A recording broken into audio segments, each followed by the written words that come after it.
الحمدللہ رب العالمین والصلاة والسلام علی سید المرسلین اما بعد فاعوذ باللہ من الشیطان الرجیم بسم اللہ الرحمن الرحیم۔ اللہ پاک کے فضل و کرم سے اعتکاف کے فضائل و احکام کے ساتھ حاضر ہیں۔ ایسا بھی ہو سکتا ہے، اس سے مراد کیا ہے؟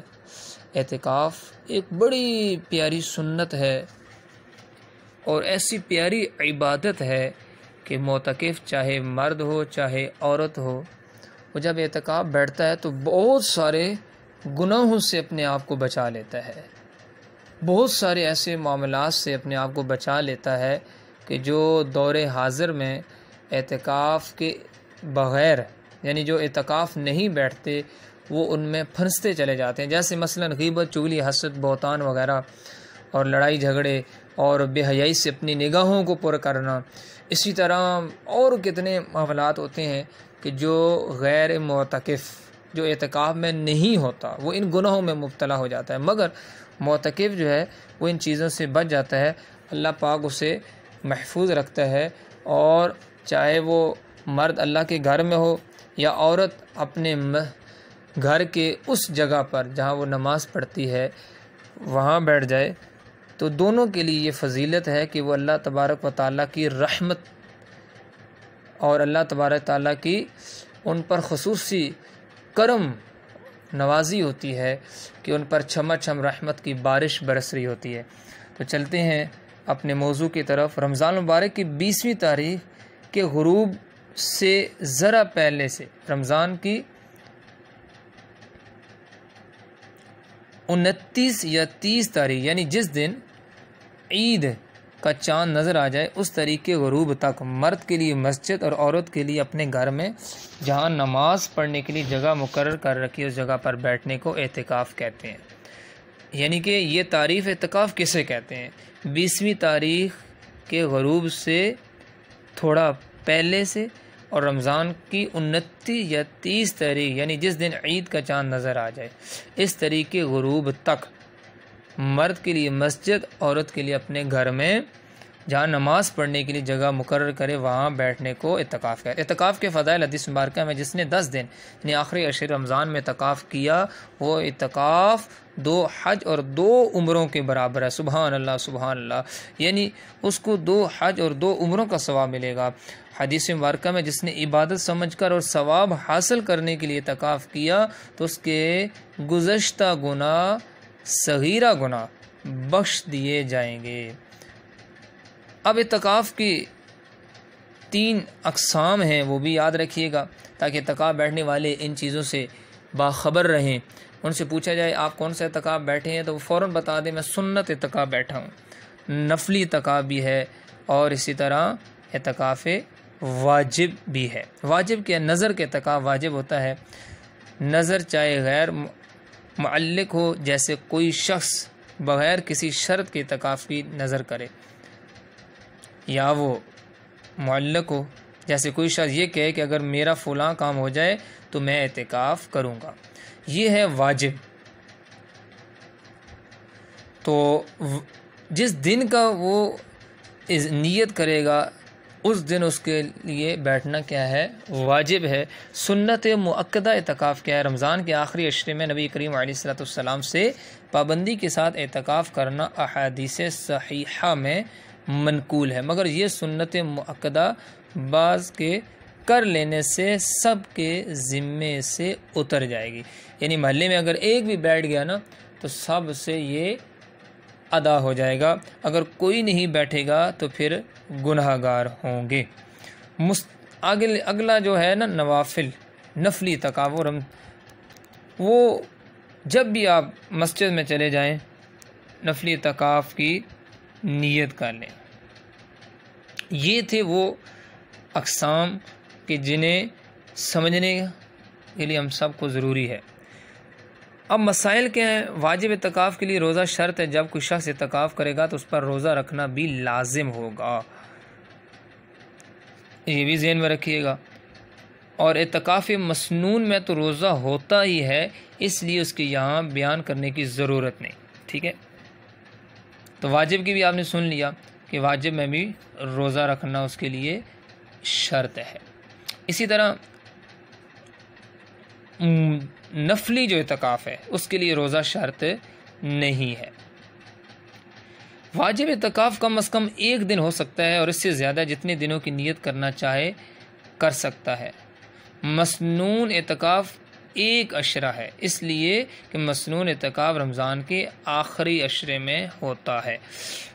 جو نفلی ہے وہ چند لمحوں کے لیے بھی ہو سکتا ہے، مسجد میں گئے نماز پڑھنے کے لیے، اس کے بعد قرآن کے لیے بیٹھ گئے، وہاں اچھی اچھی باتیں کرنے کے لیے بیٹھ گئے، ٹھیک ہے، جتنی دیر آپ بیٹھے آپ نفلی اعتکاف میں ہیں۔ تو اسی طرح عورتوں کے مسائل بھی ہیں کہ اب عورتیں گھروں میں بیٹھتی ہیں، تو ظاہر ہے یہ ایسا بھی ہو سکتا ہے۔ کیسے ہو سکتا ہے؟ مطلب کیا ہے کہنے کا کہ ہم اعتکاف بیٹھتے ہیں نا، تو ہم یہ سمجھ لیتے ہیں کہ بس اعتکاف بیٹھنا ہے اور بالکل ایک کونا پکڑ لینا ہے اور اس میں بس خاموشی کے ساتھ نہ ادھر دیکھنا ہے نہ ادھر دیکھنا ہے، بس خاموشی کے ساتھ بیٹھے رہنا ہے۔ تو بھائی دیکھیں، چاہے وہ عورت ہو چاہے وہ مرد ہو، اللہ پاک نے آپ کو بہت بڑی سعادت عطا فرمائی ہے۔ تو جب آپ نے سنت اعتکاف کرنا ہے تو قرآن پڑھا جائے، سرکار کی حدیثیں پڑھی جائیں، علم دین کے اگر حلقے ہیں سبحان اللہ قریب تو اس میں شرکت کی جائے۔ اب عورتوں کے حوالے سے چند شرعی مسائل بیان کیے جاتے ہیں۔ عورت گھر میں نماز کے لیے مقرر کردہ جگہ میں اعتکاف کرتی ہے، جسے مسجد بیت کہتے ہیں، اور عورت کے لیے مستحب بھی ہے کہ گھر میں نماز پڑھنے کے لیے کوئی جگہ متعین کر لے اور اسے صاف ستھرا رکھے اور اس جگہ کو چبوترا وغیرہ کی طرح بلند کر لے۔ کاش کہ جو اگر عورت اسے سن رہی ہے تو وہ آج سے نیت کرے کہ انشاءاللہ، دیکھیں اتنا بڑا گھر ہم لے لیتے ہیں، ہماری پلاننگ ہوتی ہے کہ گھر اتنا، کمرے اتنے بڑے ہوں، برآمدہ اتنا بڑا ہو، اور اسی طرح فلاں ڈرائنگ روم اتنا بڑا ہو، فلاں بڑا ہو، فلاں بڑا ہو۔ تو آج سے نیت کرے کہ انشاءاللہ اس گھر میں تھوڑی سی جگہ ہم اللہ کی رضا کے لیے، نماز کے لیے وقف کر دیں گے، تو انشاءاللہ اسے اللہ کے دین کے لیے استعمال کریں گے تو اس گھر میں بھی اللہ تعالیٰ آپ کو برکت عطا فرمائے گا۔ مسجد بیت میں فنا کا کوئی تصور نہیں ہوتا، اس لیے عورت مسجد بیت سے بلا ضرورت نہیں نکل سکتی۔ اگر عورت نے کوئی جگہ مقرر نہیں کر رکھی تو گھر میں اعتکاف نہیں کر سکتی، البتہ جب اعتکاف میں بیٹھنے کا ارادہ ہو اس وقت نماز کے لیے کوئی جگہ خاص کر لی تو اس جگہ اعتکاف کر سکتی ہے۔ اگر بلا اجازت عورت مسجد بیت سے نکلے گی، اگرچہ گھر کے ہی دوسرے حصہ کی طرف، اگرچہ بھول کر، تو اس کا اعتکاف ٹوٹ جائے گا، یعنی کہ اسے اس مسجد بیت کے جو سلسلہ اس کے قریب ہے نا مسجد بیت، وہیں وہ اس سنت پر عمل کرے گی۔ عورت صرف حاجت طبعی، وضو، استنجا وغیرہ کے لیے مسجد بیت سے نکل سکتی ہے۔ محض تازگی اور ٹھنڈک وغیرہ کے لیے غسل کرنا حاجت طبعی نہیں، اگر صرف اس بنا پر غسل کے لیے نکلی تو اعتکاف ٹوٹ جائے گا۔ حاجت شرعی جمعہ جماعت عورت کے لیے نہیں ہے۔ اگر حاجت طبعی کے لیے بھی بلا وجہ دور والے واش روم میں گئی تو اعتکاف ٹوٹ جائے گا۔ عورت کا مانع حیض گولیوں کا استعمال چاہے اعتکاف میں بیٹھنے کے لیے ہو یا کسی اور وجہ سے، دونوں صورتوں میں جائز ہے، البتہ اگر طبعی اعتبار سے ان کے استعمال سے عورت کو نقصان ہوتا ہو تو اجتناب کرے۔ دوران اعتکاف حیض آنے سے اعتکاف ٹوٹ جائے گا، جس کی بعد میں قضا واجب ہے۔ واضح رہے گولیوں کی وجہ سے حیض نہ آئے تو حیضہ شمار نہ ہوگی، حکم طہارت اس کا باقی رہے گا، روزہ بھی وہ رکھ سکتی ہے اور اعتکاف بھی کر سکتی ہے۔ تو اللہ کے فضل و کرم سے سبحان اللہ اعتکاف کے دن قریب سے قریب ہیں، اور ہو سکے تو اس سنت پر عمل بھی کریں۔ حضرت سیدتنا عائشہ صدیقہ رضی اللہ تعالی عنہ فرماتی ہیں، پیارے آقا علیہ الصلوۃ والسلام کے وصال مبارکہ کے بعد ازواج مطہرات اس سنت پر عمل کیا کرتی تھی۔ تو اللہ کرے کہ زندگی میں ایک مرتبہ اس سنت پر عمل ہو جائے۔ ہر سال اگر بیٹھا جائے تو دیکھیں پورا سال اللہ پاک نے ہمیں عطا کیا ہے، تو 10 دن 9 دن جتنے بھی ہمیں دن ملتے ہیں، سبحان اللہ سرکار کی سنت پر عمل کرنے کی نیت سے اگر بیٹھ جائیں گے تو انشاءاللہ ہمارا بیڑا پار ہوگا انشاءاللہ۔ اور سنت کی تو کیا برکت ہے، میرے آقا علیہ الصلوۃ والسلام کا فرمان نشان ہے کہ فساد، یعنی کہ یہ سمجھیں کہ جس وقت میری سنت کو مٹایا جائے گا، پیارے آقا علیہ السلام کے حدیث مبارکہ کہ جس وقت میری سنتوں کو مٹایا جائے گا، اس وقت جو میری سنت سے محبت اور سنت کو زندہ کرے گا، اللہ تعالیٰ اسے 100 شہیدوں کا ثواب عطا فرمائے گا۔ تو اللہ تعالیٰ ہمیں عمل کی توفیق عطا فرمائے۔ اللہ تعالیٰ ہمیں قرآن سے محبت، رمضان سے عقیدت رکھنے اور اس اعتکاف کی بہاروں کو سمیٹنے کی توفیق عطا فرمائے۔ میرے آقا نے اعتکاف کیوں کیا؟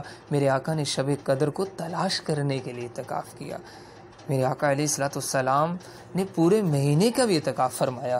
اللہ پاک ہمیں عمل کی توفیق عطا فرمائے۔ وآخر دعوانا ان الحمد للہ رب العالمین۔